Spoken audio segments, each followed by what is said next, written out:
हाय दोस्तों, आप सब कैसे हैं। आशा और उम्मीद करते हैं कि आप बहुत अच्छे होंगे, मस्त होंगे, तंदुरुस्त होंगे और आप जहाँ भी होंगे इस वीडियो को बहुत ही ध्यानपूर्वक देख रहे होंगे। क्योंकि ऐसा है कि इस वीडियो को सब लोग देखेंगे ही, क्योंकि है क्या है कि यह जो है हर एक परीक्षा में बार बार पूछे गए महत्वपूर्ण प्रश्न किस सब्जेक्ट से लिया गया है। बायोलॉजी से लिया जा रहा है। किससे लिया जा रहा है? बायोलॉजी से, जो कि आपके एग्ज़ाम में बार बार पूछ रहा है। और आपके चाहे आप बोर्ड से एग्ज़ाम देने वाले हो, चाहे आप किसी भी गवर्नमेंट के लिए एग्ज़ाम दे रहे हो ना, तो आप किसी भी कॉम्पिटिटिव के लिए पेपर दे रहे हो या फिर बोर्ड पेपर दे रहे हैं, इसके लिए आपके लिए सभी के लिए जो हमने बायोलॉजी का यहाँ पर क्वेश्चंस को रखा है वो आपको बहुत ही इम्पोर्टेंट है। और आज जो है कि हम पहले सेशन में आज केवल और केवल कितने क्वेश्चन कराने वाले हैं? 40 क्वेश्चन को हम यहाँ पर देखने वाले हैं। और हर एक वीडियो में 40 क्वेश्चन ऐसे ही देखते जाएंगे। और 1500 क्वेश्चंस लगभग जीव विज्ञान का, 1500 केमिस्ट्री का और 1500 फिजिक्स का यहाँ पर हम लाने वाले हैं। तो हम लोग समय को ज़्यादा व्यतीत ना करते हुए, ज़्यादा समय को गंवाते ना हुए, हम लोग अपने क्लास की ओर चलेंगे और हम लोग बहुत ही अच्छे तरीके से अपने इस सेशन को पूरा करेंगे। तो हम लोग चलते हैं नेक्स्ट की ओर, अपने क्वेश्चंस की ओर। तो हम लोग आते हैं अपने क्वेश्चंस की ओर। तो क्वेश्चन नंबर पहला, जो कि आपको यहाँ मैंने क्या बताया कि महत्वपूर्ण जो है कि टॉपिक से है ना, तो पहला क्या दिया है?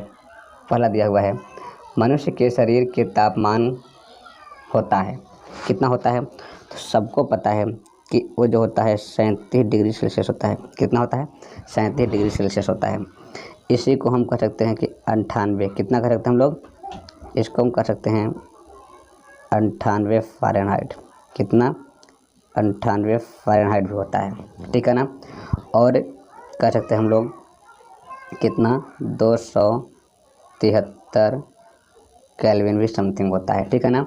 तो मनुष्य के शरीर के तापमान जो होता है आपका 37 डिग्री सेल्सियस तो होता है, 98 फ़ारेनहाइट भी होता है और आपका 273 केल्विन भी होता है, ठीक है ना।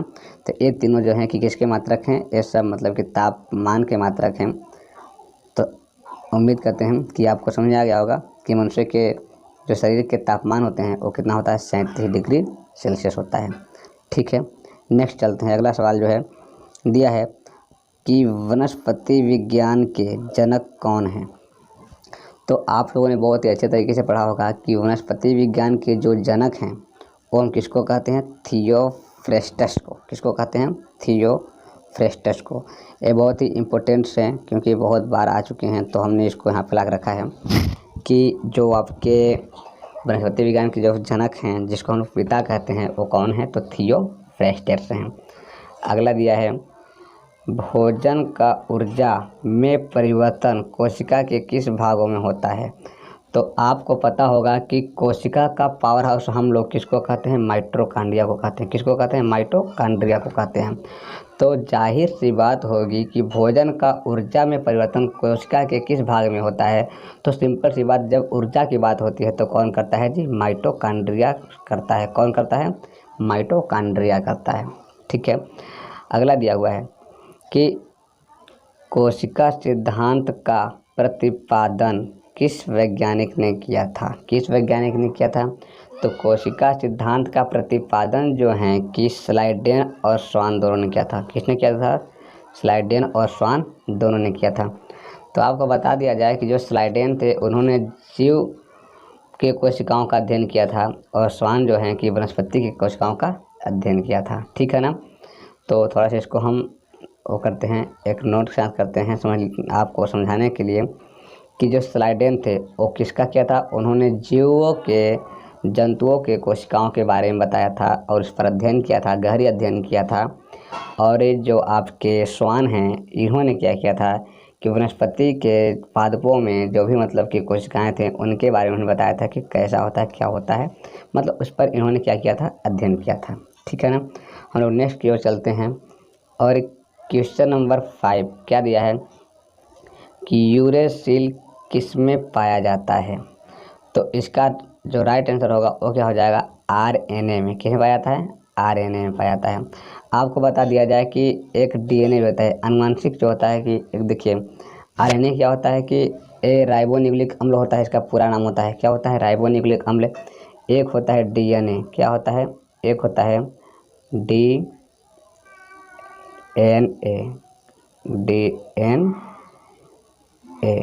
एक होता है डीएनए, ठीक है ना। तो डीएनए क्या होता है कि इसका जो होता है कि देखिए, इसमें अगर यूरेसिल पाया जा रहा है, क्या पाया जा रहा है, इसमें यदि यूरेसिल पाया जा रहा है तो आपके डीएनए में क्या पाया जाता है, तो डीएनए में पाया जाता है थायमिन, क्या पाया जाता है, थायमिन, ठीक है ना। तो डीएनए में क्या पाया जाता है, थायमिन पाया जाता है। तो आपको समझ आ गया हो गया। उम्मीद करते हैं कि जो आरएनए में क्या होता है कि यूरेसिल पाया जाता है और डीएनए में क्या पाया जाता है, थायमिन पाया जाता है। मतलब यूरेसिल थायमिन से ही पता चलता है कि कौन आरएनए है, कौन सा डीएनए है, क्योंकि बाकी तीन तो नाइट्रोजन क्षारक दोनों सेम होता है, एडेनिन, गुआनिन, साइटोसिन दोनों में पाए जाते हैं, लेकिन आरएनए में यूरेसिल हो जाता है और डीएनए में थायमिन हो जाता है, ठीक है। यहाँ तक उम्मीद करते हैं कि आपको समझ आ गया होगा। अगला दिया है कि इलेक्ट्रॉन माइक्रोस्कोप में प्रकाश का स्रोत क्या होता है या क्या है ना। तो इलेक्ट्रॉन माइक्रोस्कोप में प्रकाश का स्रोत क्या होता है, तो इसका क्या है कि इलेक्ट्रॉन किरण, क्या होता है जी, इसका राइट आंसर हो जाएगा इलेक्ट्रॉन किरण।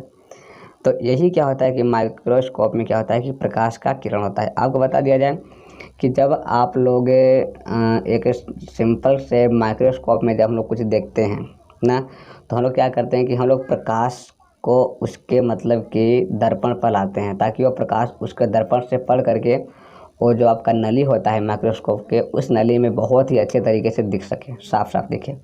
तो इलेक्ट्रॉन माइक्रोस्कोप में प्रकाश का स्रोत क्या होता है, तो इलेक्ट्रॉन किरण होता है, ठीक है। अगला दिया है पेप्टाइड बंध किसके बीच में उपस्थित होते हैं।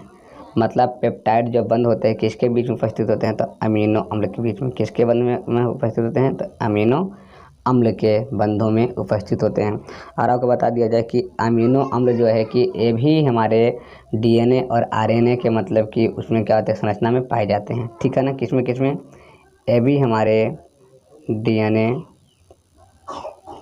और आरएनए, डीएनए और आरएनए की संरचना क्या होता है, पाया जाता है, ठीक है ना। कौन सा, एमिनो अम्ल। अगला दिया है कि प्रोटीन का संश्लेषण कहाँ पर होता है। प्रोटीन का संश्लेषण कहाँ पर होता है, तो ये मतलब पूछना चाहता है कि प्रोटीन का जो संश्लेषण होता है कोशिका के किस भाग में होता है। तो इसका राइट आंसर क्या हो जाएगा, इसका राइट आंसर हो जाएगा राइबोसोम। तो प्रोटीन का संश्लेषण किस भाग में होता है, कोशिका के, तो किसमें, राइबोसोम में होता है, ठीक है ना। नेक्स्ट चलते हैं। अगला दिया है कौन सा ऊतक द्वितीयक वृद्धि के लिए जिम्मेदार होता है। ऐसा कौन सा ऊतक होता है जो द्वितीयक वृद्धि के लिए जिम्मेदार होता है, तो इसका राइट आंसर हो जाएगा कैम्बियम। क्या हो जाएगा इसका राइट आंसर, इसका राइट आंसर हो जाएगा कैम्बियम होता है। कौन होता है, कैम्बियम होता है। यदि आपको वीडियो अच्छा लग रहा हो तो इसे सब्सक्राइब और लाइक ज़रूर करेंगे, क्योंकि यही चीज़ें आपको बहुत ही आगे ले जाने वाला है, ठीक है ना। हर एक एग्ज़ाम में ऐसे पूछते हैं, इसलिए हमने आपको सोचा कि क्यों ना आपको हम अच्छे तरीके देते चले जाएं, ठीक है। और चलिए अगला दिया है कि भारत में नॉर्मन बोरलॉन्ग किस लिए प्रसिद्ध है। मतलब भारत में नॉर्मन बोरलॉन्ग किस लिए प्रसिद्ध है, तो किसके लिए प्रसिद्ध है, हरित क्रांति के लिए। किसके लिए प्रसिद्ध है, हरित क्रांति के लिए प्रसिद्ध है। अगला दिया है कौन सा ऊतक पादपों में जल के परिवहन का कार्य करता है। कौन सा ऊतक पादपों में जल के लिए परिवहन का कार्य करता है, तो इसका राइट आंसर हो जाएगा जाइलम। आपको बता दें कि पादपों में संवहन ऊतक के रूप में एक जाइलम काम करता है, एक काम करता है, एक करता है आपका फ्लोएम। कौन करता है, एक करता है फ्लोएम, ठीक है ना। तो कौन कौन करता है, जाइलम और फ्लोएम करता है। तो ज से जल, ज से जाइलम, तो जल का परिवहन जाइलम करता है, और जब भोजन पूरे पादपों में बन जाता है तो पूरे कोशिकाओं तक पहुंचाने का काम कौन करता है, फ्लोएम करता है। कौन करता है, फ्लोएम करता है, ठीक है ना। नेक्स्ट दिया है कपास के रेशे पौधे के किस भाग में पाए जाते हैं। मतलब कपास के जो रेशे होते हैं और पौधे के किस भाग में पाए जाते हैं? तो किसमें पाया जाता है जी? बीजों पर अधिचर्मी रोम में। किस पर पाया जाता है? तो बीजों पर अधिचर्मी रोम में पाया जाता है। एक बार फिर से, कपास के रेशे पौधे के किस भाग में पाया जाता है? तो क्या आप इसका आंसर देंगे? बीजों पर अधिचर्मी रोम में पाया जाता है। ठीक है, नेक्स्ट हम लोग चलते हैं। दिया है कि श्वसन मूल या नियमेटोफोर इसी को कहते हैं, किस पौधों में पाई जाती है? कहना क्या चाहता है कि श्वसन मूल या नियमेटोफोर किस पौधों में पाई जाती है? तो किसमें पाई जाती है जी? ये पाई जाती है जूसिया पौधे में। किसमें पाया जाता है? जूसिया नामक कोई पौधा है, उसी में पाया जाता है। अगला दिया है कि चंदन को सामान्यतः क्या माना जाता है? मतलब चंदन तो जानते हो ना, जो कि आपका चंदन का लकड़ी होता है, जिसको कहते हैं बहुत महंगा होता है। आप लोग देखे होंगे पुष्पा फिल्म में, कहता ना पुष्पा झुकेगा नहीं साला, उस फिल्म में है ना कि वो लोग चंदन का व्यापार करते हैं, लकड़ी का ना। तो वही बात बोल रहा है कि चंदन को सामान्यतः क्या माना जाता है? तो इसका आंसर हो जाएगा आंशिक मूल। क्या हो जाता है? आंशिक मूल परजीवी। क्या माना जाता है? आंशिक मूल परजीवी। अगला दिया है गन्ना और गेहूं में किसके द्वारा परागण होता है? गन्ना और गेहूं में किसके द्वारा परागण होता है? तो किसके द्वारा होता है जी? हवा के द्वारा। किसके द्वारा होता है? हवा के द्वारा। अब यहाँ से क्वेश्चन बनता है कि सबसे अधिक भोजन कौन सा पौधा बनाता है? तो कौन बनाता है जी? गन्ना बनाता है। कौन बनाता है? गन्ना। तो सबसे अधिक भोजन कौन बनाता है? तो गन्ना बनाता है। ठीक है ना। अगला दिया है वाष्पोत्सर्जन मापी यंत्र कौन सा है? मतलब कि जैसे कहा जाए कि जब मतलब कि पत्ते पानी को सोख करके वो मतलब वाष्पोत्सर्जन करते हैं, तो उसको मापने के लिए कोई यंत्र का प्रयोग किया जाता है, उसे कहते हैं पोटोमीटर। क्या कहते हैं? पोटोमीटर। ठीक है ना। तो वाष्पोत्सर्जी मापी यंत्र कौन सा है? तो वो होता है पोटोमीटर। ठीक है, उम्मीद करते हैं कि आप लोग को अच्छे समझ आया होगा। चलिए नेक्स्ट चलते हैं हम लोग। अगला दिया हुआ है सबसे बड़ी आँख किस स्तनधारी प्राणी की होती है? मतलब कि ये कहा जा रहा है कि सबसे बड़ी आँख किस स्तनधारी प्राणी की होती है? अब कहेंगे सर व्हाट इज द स्तनधारी? सर स्तनधारी क्या होता है? तो सिंपल सी बात कहा जाए कि स्तनधारी का मतलब कि ऐसा होता है कि जो बच्चे दें और अपने बच्चों को दूध पिला सके, उन्हें हम क्या कहते हैं? स्तनधारी कहते हैं। तो किसका सबसे बड़ा होता है? तो हिरन का। किसका होता है सबसे बड़ा? हिरन का। इसलिए हिरन देखने में बहुत ही क्यूट लगता है ना, क्योंकि आप लोग देखते होंगे कि आप लोग सुने होंगे ना उनके बारे में, कृष्ण जी के बारे में, मोर मुकुट मकराकृत कुंडल नैनन बने विशाल। मतलब कि नैनों मतलब कि आँख उनके बड़े बड़े थे, इसलिए कृष्ण जी का रूप था जो कि मनमोहक था। उसी प्रकार से कहा जा रहा है कि सबसे बड़ी आँखें किस स्तनधारी प्राणी में पाई जाती हैं? तो किसमें होता है? हिरन में होता है। ठीक है ना।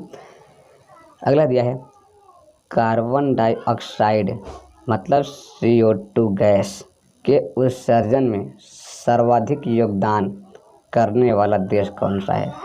मतलब सबसे अधिक कार्बन डाइऑक्साइड गैस मतलब उत्सर्जन करने वाला सबसे ज़्यादा योगदान किस देश का है? तो इसमें हम कहेंगे कि संयुक्त राष्ट्र अमेरिका का। किसका है जी? संयुक्त राष्ट्र अमेरिका का सबसे ज़्यादा क्या है? योगदान है। मतलब सिंपल सी बात है कि CO2 गैस कार्बन डाइऑक्साइड, तो मतलब हो सकता है कि वहाँ पर ज़्यादा मतलब कंपनियाँ होंगे और भी चीज़ें होंगे जो कि कार्बन डाइऑक्साइड गैस छोड़ रहे होंगे, इसलिए तो सबसे अधिक उत्सर्जन करने वाला देश बना। ठीक है ना। तो कौन बना? संयुक्त राष्ट्र अमेरिका बना। अगला दिया है कि बॉटनी शब्द की उत्पत्ति किस भाषा के शब्द से हुई है? मतलब बॉटनी शब्द, बॉटनी मतलब वनस्पति विज्ञान ना, तो बॉटनी शब्द की उत्पत्ति किस भाषा के शब्द से हुई है? तो किससे हुई है जी? ग्रीक से हुई है। किससे हुई है? ग्रीक से हुई है। ठीक है ना। अगला दिया है पौधों की आंतरिक संरचना का अध्ययन कहलाता है। पौधों की आंतरिक संरचना का अध्ययन कहलाता है, तो क्या कहलाता है? शारीरिक। क्या कहलाता है? शारीरिक कहलाता है। मतलब पौधों की अंदर की संरचना के बारे में जिसको अध्ययन करते हैं, क्या कहते हैं? शारीरिक कहते हैं। उम्मीद और आशा हम ये कहते हैं कि आप लोग को जो भी मैं यहाँ पे बता रहा हूँ बहुत ही अच्छे समझ में आ रहा होगा, और बहुत ही जल्द अभी हम इसको 1500 क्वेश्चन ख़त्म करने के बाद इसी सब्जेक्ट का फिर आपको हम देने वाले हैं प्रैक्टिस सेट। देखते हैं कि कितने बच्चे हमारे इस वीडियो को अच्छे से देख रहे हैं, क्योंकि आप लोगों के लिए हमने इस तरीके का मतलब नया तरीका अपनाया है। ठीक है ना, चलिए नेक्स्ट चलते हैं हम लोग। अगला दिया हुआ है, क्या दिया है कि जीवित प्राणियों में के शरीर में होने वाली कौन सी एक प्रक्रिया पाचन प्रक्रिया है। तो मतलब कहने का तात्पर्य है कि जीवित प्राणियों के शरीर में होने वाली कौन सी एक प्रक्रिया पाचन प्रक्रिया है। तो क्या हो जाएगा इसका आंसर? इसका आंसर हो जाएगा प्रोटीन का एमिनो अम्ल में विघटन। प्रोटीन का एमिनो अम्ल में विघटन क्या है, हमारे शरीर के अंदर पाचन प्रक्रिया के दौरान ऐसा होता है। ठीक है, किसके दौरान होता है? पाचन प्रक्रिया के दौरान ऐसा होता है। अगला दिया है, प्रोटीन के पाचन में सहायक एंजाइम क्या है। प्रोटीन का पाचन कौन सा एंजाइम करवाता है? तो कौन करवाता है? ट्रिप्सिन। अभी मैंने कक्षा 10 वालों को भी मैंने बहुत ही अच्छे से पढ़ाया था। ट्रिप्सिन जो होता है कि प्रोटीन को मतलब पेप्टोन में बदल देता है ना, क्या बोलता है? पेप्टोन में बदल देता है। तो प्रोटीन का पाचक कौन करता है, सहायक कौन करता एंजाइम है? तो है ट्रिप्सिन है। कौन सा है? ट्रिप्सिन। अगला दिया है, उन देशों में जहाँ के लोगों का मुख्य खाद्यान्न पॉलिश किया हुआ चावल है। ऐसा जैसे कि हम लोग क्या है कि हम लोग किसान लोग हैं, तो किसान लोगों का जो कि मुख्य भोजन होता है वो क्या होता है कि चावल होता है। लेकिन ये क्या होता है कि अपने घर पे ये लोग मतलब छोटी मोटी मशीनों से करवा देते हैं, तो इसमें पॉलिश नहीं होता है। ठीक है ना, तो इसमें मतलब सिंपल सा एकदम अच्छा सा चावल होता है, मीठा लगता है खाने में, उसका पॉलिश नहीं किया जाता है ना। लेकिन कहा जा रहा है उस देशों में जहाँ के लोग का मुख्य खाद्यान्न पॉलिश किया हुआ चावल है, लोग पीड़ित होते हैं, और वहाँ पे लोग पीड़ित होते हैं बहुत ज़्यादा। तो किस मतलब कि विटामिन की कमी होने से ऐसा होता है। मतलब जब चावल में पॉलिश किया रहेगा तो उसमें विटामिन की कमी हो जाएगी। तो किस विटामिन की कमी होती है जिससे कि वहाँ के लोग मतलब क्या करते हैं, मतलब बहुत ज़्यादा मरते हैं। तो और विटामिन है बेरी की कमी से, मतलब कि विटामिन बी की कमी से। तो मतलब जब विटामिन बी की कमी होगी तो बेरी रोग होगा। मतलब सिंपल सी बात है कि जब हम लोग चावल धोते हैं तो चावल में से थायमीन नामक क्या होता है कि विटामिन गायब हो जाता है। क्या हो जाता है? थायमीन नामक विटामिन गायब हो जाता है, जिससे कि बेरी नामक एक बहुत ही संक्रामक रोग क्या होता है, उत्पन्न हो जाता है, जन्म ले लेती है। तो वही बात कह रहा है कि उन देशों में जहाँ के लोगों का मुख्य खाद्यान्न पॉलिश किया हुआ चावल है, लोग पीड़ित होते हैं। क्यों होते हैं? क्योंकि वहाँ पे उनको बेरी नामक क्या हो जाता है, रोग हो जाता है। अगला दिया है, मांसपेशियों में किसकी एकत्र होने से थकान होती है। मतलब मांसपेशी में ऐसा क्या एकत्र होता है जैसे हमें थकान होती है। जैसे कहते हैं ना कि हम लोग कहीं जाएंगे, ललतारा साइड लंबी टूर पे जाएंगे अगर पैदल, तो कहेंगे अरे बाप रे थक गलियो। तो थक गलियो तो काहे थक गलियो बाबू? तो इससे थक गए क्योंकि उनके मांसपेशी में लैक्टिक एसिड का जमाव हो जाता है। किसका जमाव होता है? लैक्टिक एसिड का जमाव होता है, जिसके कारण से क्या होता है कि उनकी मांसपेशियों में क्या होता है, थकान फील होने लगता है। आपको बता दिया जाए कि जैसे मांसपेशियाँ जो होती हैं इधर थकते हैं क्योंकि इसको हम लोग खुद से चला रहे हैं। भाई चल ललतारा, तो आपका पैर चल दिया, तो जब आपके मन से चलेगा भाई तो थक ही जाएगा, सिंपल सी बात है। तो मांसपेशी में किसकी एकत्र होने से थकान होती है? तो लैक्टिक एसिड। अब यहाँ क्वेश्चन बन रहा है कि लैक्टिक एसिड कहाँ पाया जाता है, लैक्टिक अम्ल किसमें पाया जाता है? तो दूध और दही में पाया जाता है। किसमें पाया जाता है? दूध और दही में पाया जाता है। नेक्स्ट सवाल आते हैं हम लोग। दिया है कि जीव विज्ञान शब्द का प्रयोग सर्वप्रथम किसने किया था? तो जीव विज्ञान शब्द का प्रयोग सर्वप्रथम किसने किया था? तो लैमार्क ने किया था, और एक और थे, लैमार्क ने किया था तथा ट्रेविरेनस नामक वैज्ञानिक ने किया था। कौन कौन किया था? लैमार्क ने किया था और ट्रेविरेनस नामक वैज्ञानिक ने भी किया था।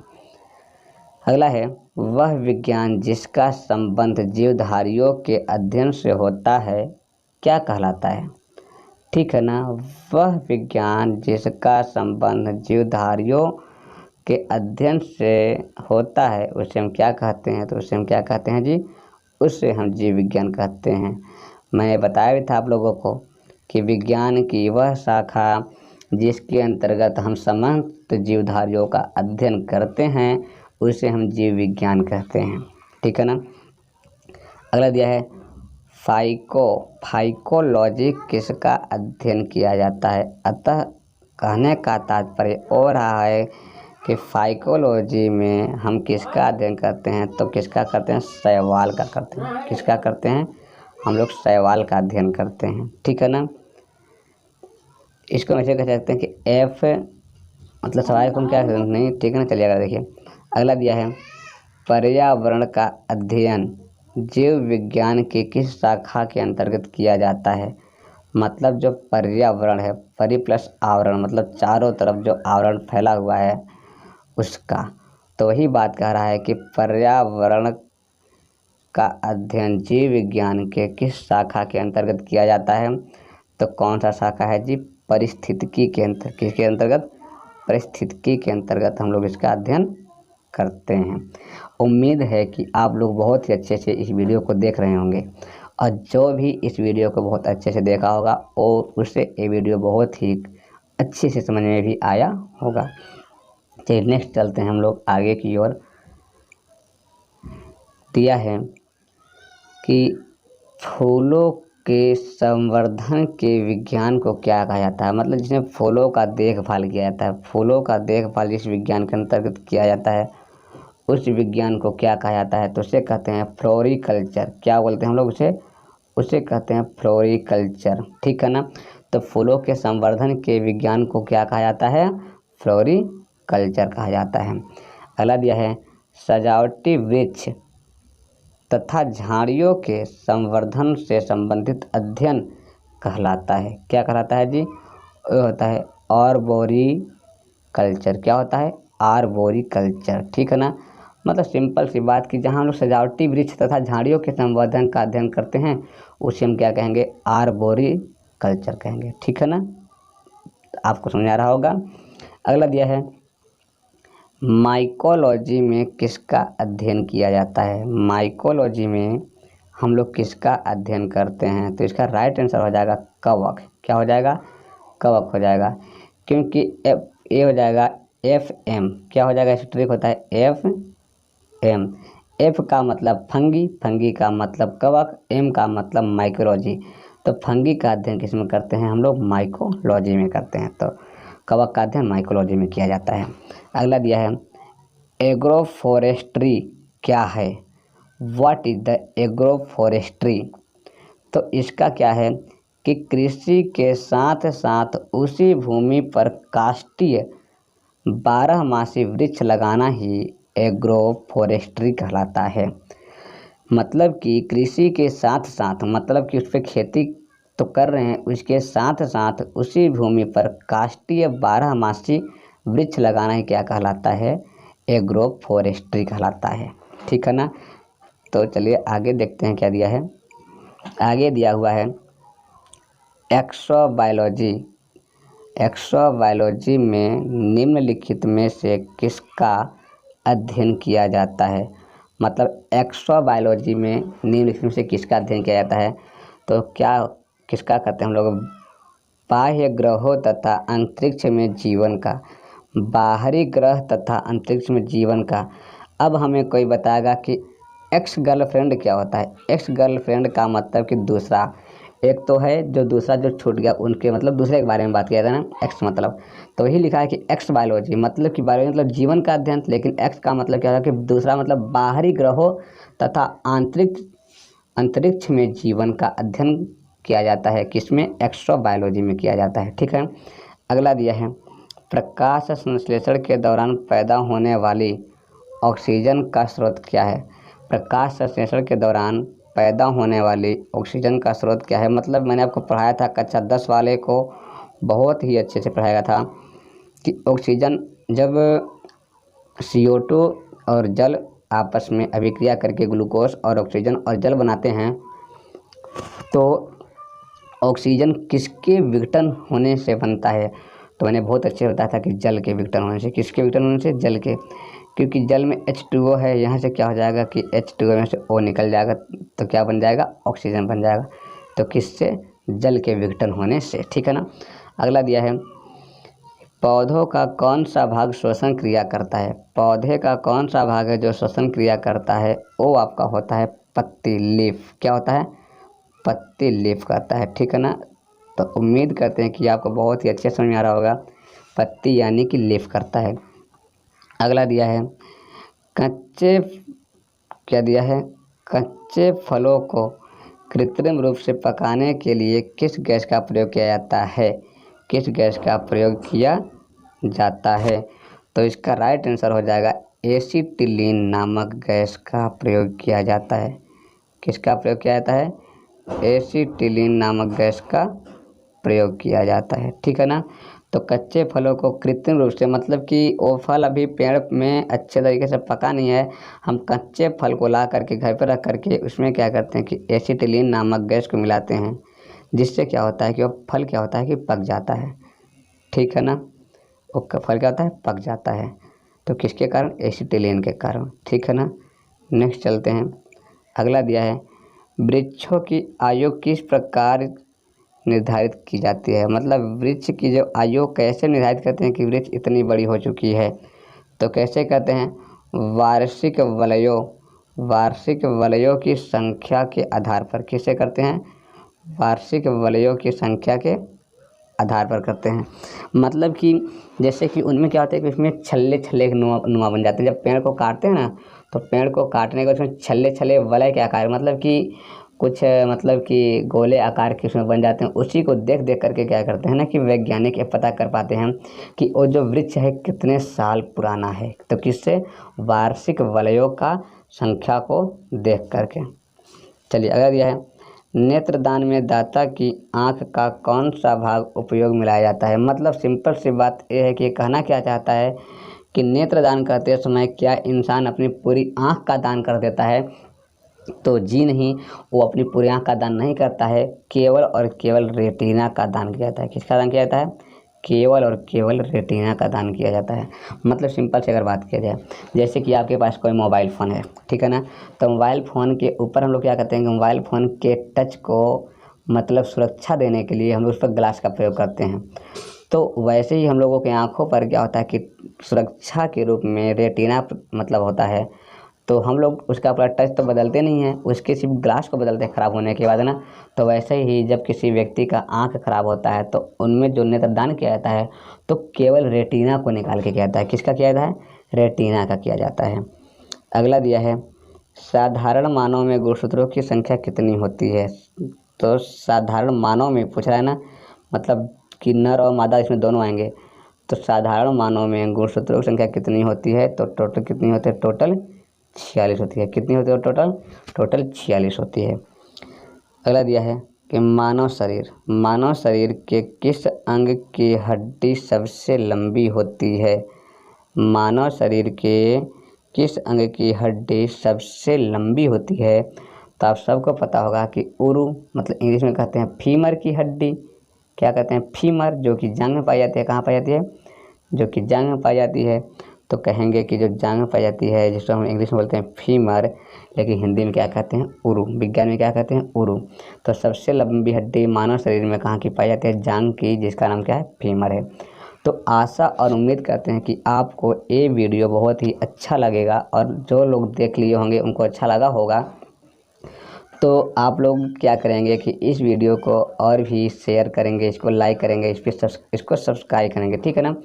हमारी मतलब सोच है कि हम आपके सामने उस दिन दिखेंगे जिस दिन हमारे इस चैनल का टोटल जो मतलब कि इसमें जितने लोग जुड़े होंगे वो 1 लाख पहुंच जाएंगे, तब जा कर के आपको हम आपके सामने प्रकट होंगे, ठीक है ना। और उम्मीद करते हैं कि आप बहुत ही जल्द इस चैनल को ग्रोथ कराने में आप मेरा सहयोग करेंगे।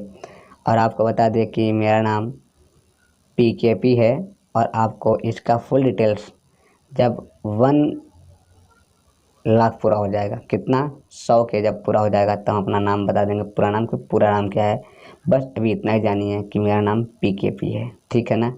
जो कि आप लोगों के लिए बहुत ही मेहनत करके मैंने इस तरीके का वीडियो बना करके आपको दिखाने की कोशिश किया, आपको पढ़ाने का कोशिश कर रहा हूँ। तो मिलते हैं हम लोग नेक्स्ट वीडियो में, तब तक के लिए जय हिंद, जय भारत। आप सभी से उम्मीद और आशा करते हैं कि आप अपने माता पिता का नाम को रोशन करने के लिए आप बहुत ही जी जान को लगा करके पढ़ाई करेंगे।